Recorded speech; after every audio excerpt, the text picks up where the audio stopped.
جی نہیں سمجھ نہیں پائے.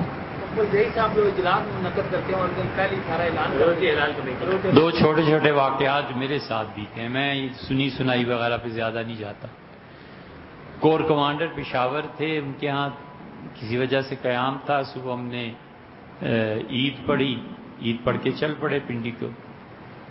تو بڑے عرصے کی بات ہے, کور کمانڈر نے یہ کہہ دیا تھا رات کہ صبح میں نے تو روزہ رکھنا ہے اور سرکاری عید بھی پڑھنی ہے.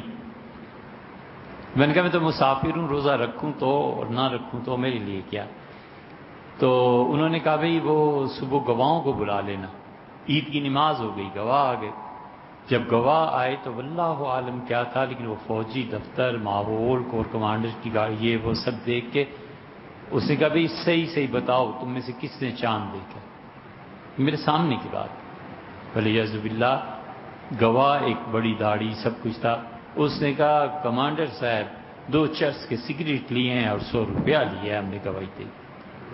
یہ میرے سامنے کی بات ہے. ایک دوسرا کیا واقعہ ہے؟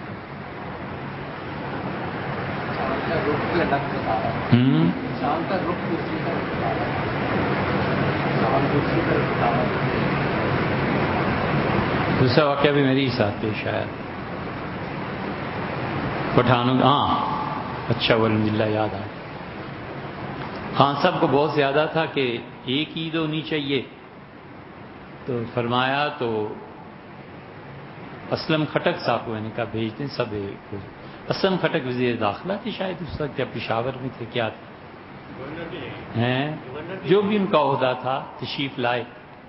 میں نے کہا کھٹک صاحب کتنے پیسے دے سکتے ہیں؟ ان کا آپ کہیں. میں نے کہا دبئی شاپنگ ہو سکتی ہے؟ تو کیوں نہیں ہو سکتی. میں نے کہا جو پشاور میں یہ چیخ رہے ہیں نا کہ چاند ہو گیا اور ہو گیا کل اور یہاں ہو جائے گا اور وہاں ہو جائے گا, انہیں عید سے 4-5 دن پہلے اچھی طرح دبئی سے شاپنگ کرا دیں, جو کرنا چاہیں تو 4 کروڑ بھیج دیں. ہنس پڑے, کہنے کے پھر میں نے کہا پھر ایک عید ہو جائے گی. او وہی ہوا.